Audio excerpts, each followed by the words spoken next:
आप पीएफ कितने बार निकाल सकते हैं और कितना निकाल सकते हैं, अगर ये आपका डाउट है तो ये परफेक्ट वीडियो है। मैं इसमें प्रैक्टिकली डेमो करके दिखाऊंगा कि कितने बार निकाला गया है और कितना कितना अमाउंट निकलता है। पहले मेरे को जान लीजिए। नमस्कार दोस्तों, मेरा नाम है सागर, मैं हूं एक पीएफ कंसल्टेंट जो यहां आपको वीडियो बना के देता हूं। ये मेरे काम का अनुभव होता है, मैं काम करता हूं, मैं यूट्यूबर नहीं हूं। मैं यहां जो आपको बता रहा हूं ये अपना अनुभव शेयर कर रहा हूं। आप इस पे भरोसा करके देख सकते हैं। बाकी आप ट्राई करेंगे तो आपको समझ आ जाएगा कि ये वीडियो कितनी रियल है।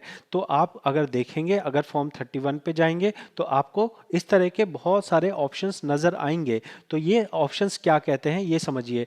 पीएफ के अंदर नियम ये होता है कि अगर आप जॉब कर रहे हैं तो जॉब करते हुए आप इसमें से एडवांस निकाल सकते हैं, जिसके लिए फॉर्म नंबर 31 भरा जाता है। ये फॉर्म 31 का ऑप्शन आपको ऑनलाइन दिया जाता है। इस वीडियो के अंदर खास तौर पे हम समझ रहे हैं कि हमें क्या क्या ऑप्शन दिए जाते हैं, फॉर्म कैसे भरना है, क्या चीज़ें अटैच करनी है, वो हम अलग वीडियो में समझेंगे। इस वीडियो में आप समझ लीजिए कि इसका लॉजिक क्या है एडवांस का।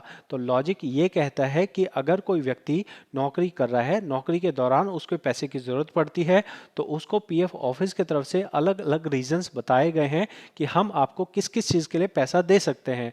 अगर ऐसी कोई स्थिति हुई है कि आपकी नौकरी जो है, नौकरी कर रहे हो लेकिन तनख्वाह नहीं मिली है, तो आप ये वाला ऑप्शन सेलेक्ट कर सकते हो। आप समझो कि उन्होंने बताया कि भाई आपको पैसा क्यों चाहिए। उन्होंने पहले से कुछ कैटेगरी बना रखी है, इन कैटेगरी में से जिस कैटेगरी में आपकी ज़रूरत हो आप वो कैटेगरी चूज़ कीजिए और हम आपको इस कैटेगरी में जितना पैसा हमें देना चाहिए उतना हम आपको अधिकतम दे सकते हैं। डिपेंड करता है कि आपकी सैलरी कितनी है और आपका बैलेंस कितना है। ये दोनों चीज़ें देख के हम आपको पैसा दे देंगे। तो मैं आपको बता रहा हूँ कि कौन से रीज़न ज़्यादातर लोगों के लिए सूटेबल रहता है। तो जो सूटेबल नहीं रहता है पहले मैं उसको काट देता हूँ, फिर आपको मैं वही फोकस करूँगा जो आपके काम का है। नॉन रिसिट ऑफ वेजेस बेकार, नेचुरल कैलेमिटी बेकार, अनएम्प्लॉयमेंट बेकार, हैंडीकैप बेकार, पावर कट बेकार, 90% बेकार, मैरिज वाला और ये हायर एजुकेशन सही है, परचेज ऑफ ड्वेलिंग प्रमोटर ये बेकार है, ये बेकार है, और ये एजेंसी वाला बेकार है, कंस्ट्रक्शन वाला ओके है, अल्ट्रेशन वाला ओके है। तो आपने देखा कि हमारे पास जितने रीजंस दिए गए हैं उनमें से हमारे काम का रीजन एक निकल के आया, दो निकल के आया, तीन और चार। सिर्फ चार ऑप्शंस आप मान लीजिए जो आपके काम के मेनली हो सकते हैं। 99% लोगों को ये चार ऑप्शंस का ही इस्तेमाल करना है पीएफ एडवांस निकालने के लिए। जो भी आप एडवांस निकाल रहे हैं उसमें आपको पीएफ वालों को वापस नहीं करने हैं, ना ही इसमें कंपनी की कोई इंटरफेरेंस है। ये जो आपका पैसा है वो पैसा आप डायरेक्ट पीएफ ऑफिस के पास जाके बोल रहे हो कि जी मेरे को ये ज़रूरत है, इस ज़रूरत के हिसाब से मुझे पैसे दे दीजिए। क्या पीएफ ऑफिस इसमें कोई छानबीन करता है? नहीं जी। क्या पीएफ ऑफिस पी आपकी कंपनी में फ़ोन करके पूछता है कि जी आपका एम्प्लॉय बीमार है? नहीं, बिल्कुल नहीं पूछता है। क्या आपका हेल्थ इंश्योरेंस हो रखा है, उसके बाद भी आप इलनेस का पैसा निकाल सकते हो? हाँ जी, निकाल सकते हो। क्या आपकी मैरिज एक्चुअल में होना ज़रूरी है तभी आप मैरिज का पैसा निकालोगे? थ्योरी कहती है कि हाँ ऐसा है, लेकिन प्रैक्टिकली में ऐसा नहीं होता है। जो प्रैक्टिकल बात है वो मैं आपको कह रहा हूँ, ठीक है। तो हमने यहाँ पे आपको मोटे मोटे एग्जाम्पल बताए कि आप अगर कभी भी पीएफ एडवांस निकालना चाहो तो आपके लिए बेस्ट ऑप्शन है इलनेस का। इलनेस रीजन में आप सिर्फ एम्प्लॉय शेयर निकाल सकते हैं, एम्प्लॉयर शेयर नहीं निकाल सकते हैं। मतलब जितना आपका पैसा कटा है आपकी सैलरी में से वो एम्प्लॉय शेयर होता है और एम्प्लॉय शेयर में से आप मैक्सिमम अमाउंट निकाल सकते हो। इसकी क्या लिमिट है इसके लिए हम अलग अलग वीडियो डिस्कस करेंगे। फिलहाल मैं आपको ये समझा रहा हूँ कि इलनेस वाला ऑप्शन आपके लिए बेस्ट है। अगर आप छोटा मोटा पैसा निकालना चाहते हो, छोटा मोटा कितना जी, आप समझ लो कि आपकी सैलरी सैलरी गुना 6, अगर इतने से आपका काम बनता हो तो आपको इलनेस रीजन सेलेक्ट करना है। अब किसी की सैलरी 1 लाख हो सकती है और किसी की सैलरी 15,000 हो सकती है। अगर किसी की सैलरी 1 लाख है तो वो गुणा कर ले 6 से, 6 से गुणा कर लेगा तो अधिकतम इसको मिलेगा 6 लाख। और किसी की सैलरी 15,000 है तो गुणा कर ले वो 6 से, तो उसको मिलेंगे अधिकतम 90,000। तो इन दोनों अमाउंट, ये दोनों अमाउंट एक एग्जाम्पल के तौर पे है। अब मान लो कि किसी का एम्प्लॉय बैलेंस जो है वो 10 लाख है। अगर 10 लाख है तो अधिकतम कितना मिलेगा? जितना सैलरी का 6 गुना होगा, ठीक है। और मान लो कि 10 लाख की जगह 10,000 है, तब कितना मिलेगा? तब तो जी जो है एम्प्लॉय बैलेंस या फिर जो हमने गुणा करके निकाला है वो, इनमें से जो अधिकतम होगा वो मिलेगा।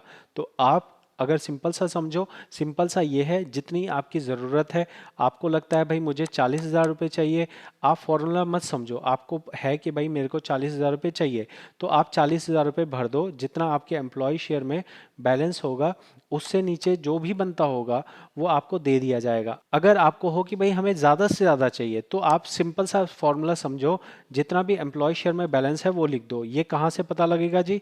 ये पता लगने के लिए देखो सिंपल सा है, आपको अपनी पासबुक पे जाना है। मैं जो आपको दिखा रहा हूँ ये लाइव दिखा रहा हूँ। पासबुक पे आपको जाना है। पासबुक पे जाके आपको अपना, जब आप पासबुक ओपन करेंगे, मैं आपको यहाँ पे ओपन करके दिखा देता हूँ। पासबुक में जब आप जाएंगे तो आपको पासबुक ओपन कर लेना है, और यहाँ आपका जो एम्प्लॉय शेयर में होगा, जैसे अभी हम यहाँ पे देख रहे हैं इस पर्सन का सारा पैसा निकल गया है, लेकिन आपके केस में यहाँ पे क्लोजिंग बैलेंस होगा। क्लोजिंग बैलेंस जो होगा ये आपका एम्प्लॉय बैलेंस है। एम्प्लॉय बैलेंस मतलब ये शुरुआत का बैलेंस हो गया, सारे महीने की पैसे जुड़ गए, और आज के दिन में जो आपका बैलेंस है वो क्लोजिंग बैलेंस है। इतना बैलेंस आप इलनेस रीजन के अंदर भर सकते हो, इतना आपका निकल जाएगा। ओके, फिर आपकी अगली बात रहती है कि भाई और कौन से ऑप्शंस है हमारे पास जो हम एडवांस के तौर पे निकाल सकते हैं। तो मैंने आपको ये बताया है, एक नंबर ये है, दो नंबर ये है, तीन ये है और चार ये है। ठीक है, तो दूसरे नंबर का क्या ऑप्शन है? दूसरे नंबर का ऑप्शन है कि अगर 7 साल प्लस सर्विस हो, 7 ईयर प्लस, यहाँ 84 मंथ्स लिखा है, मतलब 7 साल से ज़्यादा की सर्विस हो, आपको मैरिज और हायर एजुकेशन के लिए पर्पस दिखा के अपना पैसा विड्रॉ करना हो। तो जैसे पिछले रीजन में हमने देखा सैलरी गुणा 6, इसमें क्या हिसाब होता है? इसमें ये होता है कि जो एम्प्लॉय का बैलेंस है उसका 50% आपको मिल जाएगा। मान लो एम्प्लॉय बैलेंस 10 लाख है, तो आप मान लो मैरिज वाला ऑप्शन सेलेक्ट करते हो तो आपको 5 लाख रुपए मिल जाएंगे। अब क्या भाई मैरिज सर्टिफिकेट लाना पड़ेगा, मैरिज का कोई कार्ड लगाना पड़ेगा? नहीं जी, कुछ नहीं लगाना है। आप सिर्फ मैरिज ऑप्शन सेलेक्ट कीजिए या फिर हायर एजुकेशन सेलेक्ट कीजिए, जितना भी आपका एम्प्लॉय शेयर है पूरा भर दीजिए, उसके वो अमाउंट आपको कैलकुलेट होके मिल जाएगा। ठीक है, जितनी ज़रूरत हो उतना अमाउंट आपको भर देना है, ये ध्यान रखना है आपको। फिर इससे अगला रीज़न है कंस्ट्रक्शन ऑफ हाउस। यहाँ पे आप आएंगे तो कंस्ट्रक्शन ऑफ हाउस का ध्यान रखना है कि सबसे ज़्यादा अमाउंट आपको कंस्ट्रक्शन ऑफ हाउस में मिलना है, तो आपको इस ऑप्शन को जो है सबसे लास्ट के लिए बचा के रखना है। इसमें ये ऑप्शन सेलेक्ट करने में आप ध्यान रखिए कि ये एम्प्लॉय शेयर और एम्प्लॉयर शेयर दोनों मिलेगा, employee share plus employer share दोनों मिलेगा। और जैसे पिछले एग्जांपल्स में आप सैलरी को 6 से गुणा कर रहे थे, तो अब इसमें 36 से गुणा करना होगा। सैलरी को 36 से गुणा करना है, एम्प्लॉय और एम्प्लॉयर शेयर दोनों को जोड़ देना है, इनमें से जो कम होगा वो आपको मिल जाएगा। ठीक है, मान लो कि यहाँ पे आता है, मान लो कि 20 लाख रुपए आता है और आपका ये बैलेंस मिला के 15 लाख है, तो कितना मिलेगा आपको? 15 लाख मिलेगा। अब यहाँ पे मान लो कि आपका ये आता है 20 लाख आता है, और आपका जो ये बैलेंस है ये मान लो कि 25 लाख है, तो आपको कितना मिलेगा जी? 20 लाख रुपए मिलेगा। तो दोनों में से जो कम होगा, दोनों में से जो कम होगा, इस केस में ये वाला कम है और इस केस में ये वाला कम है, दोनों में से जो कम होगा वो मिलेगा आपको कंस्ट्रक्शन हाउस में। क्या हमें कोई रजिस्ट्री दिखानी है? नहीं। क्या हमें कोई मलवा दिखाना है कि ये हमारा इतना इतना ट्रैक्टर सीमेंट आया? नहीं, कुछ भी नहीं दिखाना है। आप सिर्फ लाइफ में एक बार ये ऑप्शन चूज करेंगे कंस्ट्रक्शन हाउस, और आपका एडवांस निकल जाएगा। जिस साल में आपने एडवांस निकाल लिया कंस्ट्रक्शन के लिए, कंस्ट्रक्शन का मान लो आपने एडवांस निकाल लिया 2024 में, आपने कितना निकाल लिया? Employee share plus employer share निकाल लिया। अब अगला फॉर्म जो आप भर सकते हो एडिशन या अल्ट्रेशन के नाम पे, ये कब भर सकते हो? ये प्लस 5 साल, जिस साल में आपने निकाला है उससे 5 साल जोड़ दीजिए, और उसके बाद ही आप एडिशन या अल्ट्रेशन का निकाल सकते हो। ठीक है जी, तो ये मैंने आपको सारे ऑप्शंस बताए हैं। अल्ट्रेशन वाला जब आप निकालोगे तो आप सिर्फ एम्प्लॉय शेयर वाले में से निकाल सकते हो, और जैसे कि कंस्ट्रक्शन में आपने जो आपकी सैलरी थी उसमें 36 से गुणा किया था, तो यहाँ पे आपको 12 से गुणा करना है, तब अमाउंट आपको 12 महीने की सैलरी जितना ही मिलेगा। तो दोनों ऑप्शंस मैंने आपको समझा दिए हैं कि आपको एडवांस मिलता है, कैसे मिलता है।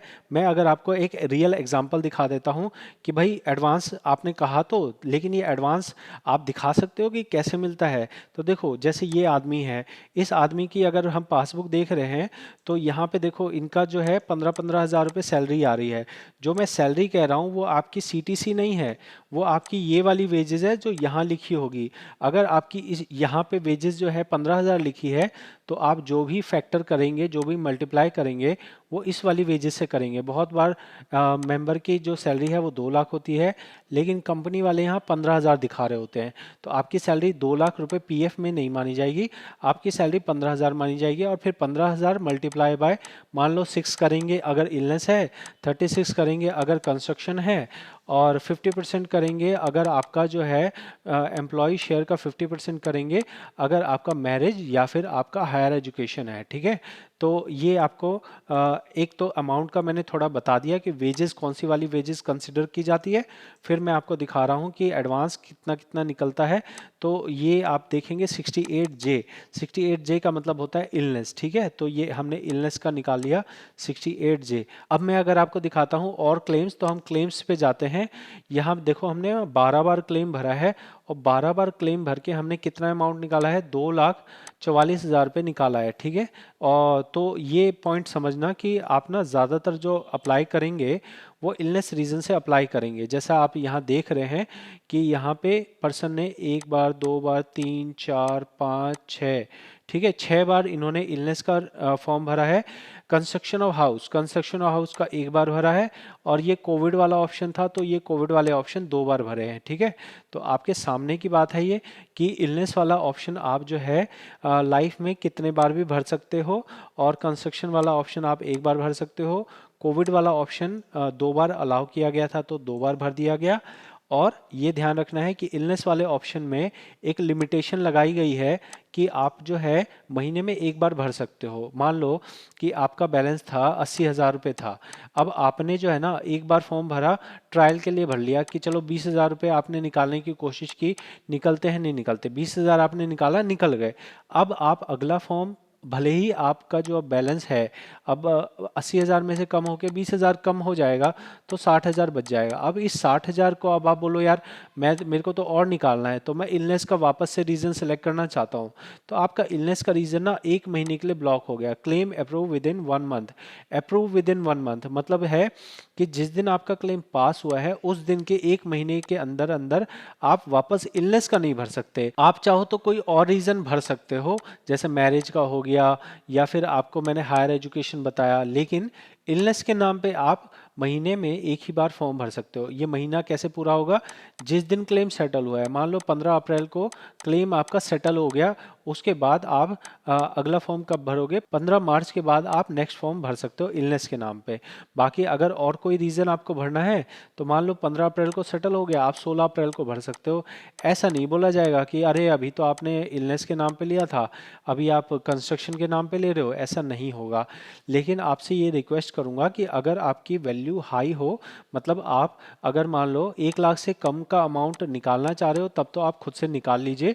लेकिन अगर 1 लाख से ज़्यादा का अमाउंट निकाल रहे हो, तो आपके लिए अच्छा रहेगा कि एक बार कंसल्ट करके ही आप सही ऑप्शन चूज़ करें। सही ऑप्शन चूज़ करने से आपका अप्रोप्रिएट अमाउंट आपको मिल जाता है, टाइमली आपको मिल जाता है, रिजेक्शन के चांसेस कम होते हैं। तो ये सारी चीज़ें अगर आपको पर्सनलाइज वे में समझनी हो, तो मैं एज ए कंसल्टेंसी आपको ये सर्विस प्रोवाइड करता हूँ, जहाँ पे आपका कितना एडवांस बेस्ट रहेगा निकालने का वो सारे ऑप्शंस बताता हूँ।